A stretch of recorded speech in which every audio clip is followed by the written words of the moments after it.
Hello everyone, good morning.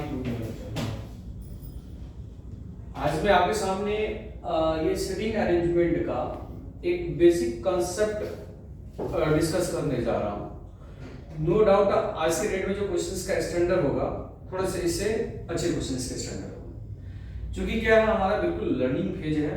हम ये मान के चल रहे हैं क्योंकि फर्स्ट टाइम आप इस चीज को अगर आप पढ़ रहे हैं सिटिंग अरेंजमेंट में, तो कौन कौन सी बातें आपको दिमाग में रखना चाहिए एट फर्स्ट सबसे पहले हम आपके सामने ये डिस्कस करें। अब देखिए, जैसे मैं एक क्वेश्चन आपके सामने यहाँ पे लेके आया हूँ, बट इन क्वेश्चन को सॉल्व करने से पहले क्या क्या बातें दिमाग में सेट करके रखना चाहिए। फिर मैं आपको 10 to 15 क्वेश्चंस इस तरीके से अगर मैं डिस्कस करा दूंगा तो ऑब्वियसली सी बात है जो कि फिर आपसे क्वेश्चंस लगने शुरू हो जाएंगे।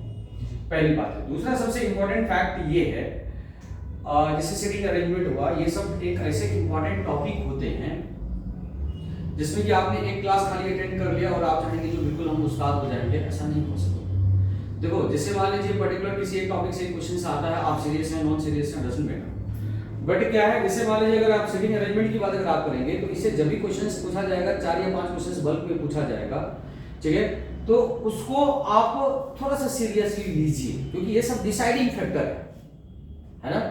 तो सबसे पहले जैसे सिटिंग अरेंजमेंट की बात अगर आप करेंगे तो सिटिंग अरेंजमेंट जो क्वेश्चंस पूछा जाता है 3 से 4 टाइप के क्वेश्चंस आते हैं। एक क्वेश्चंस आते हैं जिसको हम कहते हैं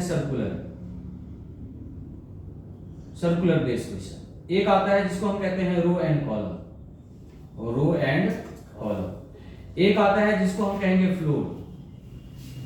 एक हम जिसको कहते हैं बॉक्स। इतने टाइप के क्वेश्चंस आपको सिटिंग अरेंजमेंट में ही आता है। एक और भी मान लो, इसमें हम कहते हैं स्क्वायर। एक और भी मान लो जिसको हम कहते हैं ट्रायंगल। अच्छा, चाहे आप सर्कुलर बेस्ड क्वेश्चंस करें, चाहे आप row and column based questions करें, चाहे फ्लोर बेस्ड क्वेश्चंस करें, चाहे बॉक्स बेस्ड क्वेश्चंस करें, चाहे स्क्वायर बेस्ड करें, चाहे ट्रायंगल बेस्ड क्वेश्चंस करें, इसके लिए कंसेप्ट एक ही आता है। अगर आपसे सर्कुलर बेस्ड क्वेश्चंस लग जाते हैं तो आपसे सारे टाइप के क्वेश्चंस लग जाएंगे। भैया आकार तो एक ही है ना, ठीक है। अब देखिए, जैसे सर्कुलर टेबल की बात अगर आप करेंगे तो सर्कुलर टेबल के लिए क्वेश्चंस की जो जरूरत है आपके सामने, जैसे सबसे पहले मैं आपके सामने एक सर्कुलर टेबल यहाँ पे ये बना देता हूँ।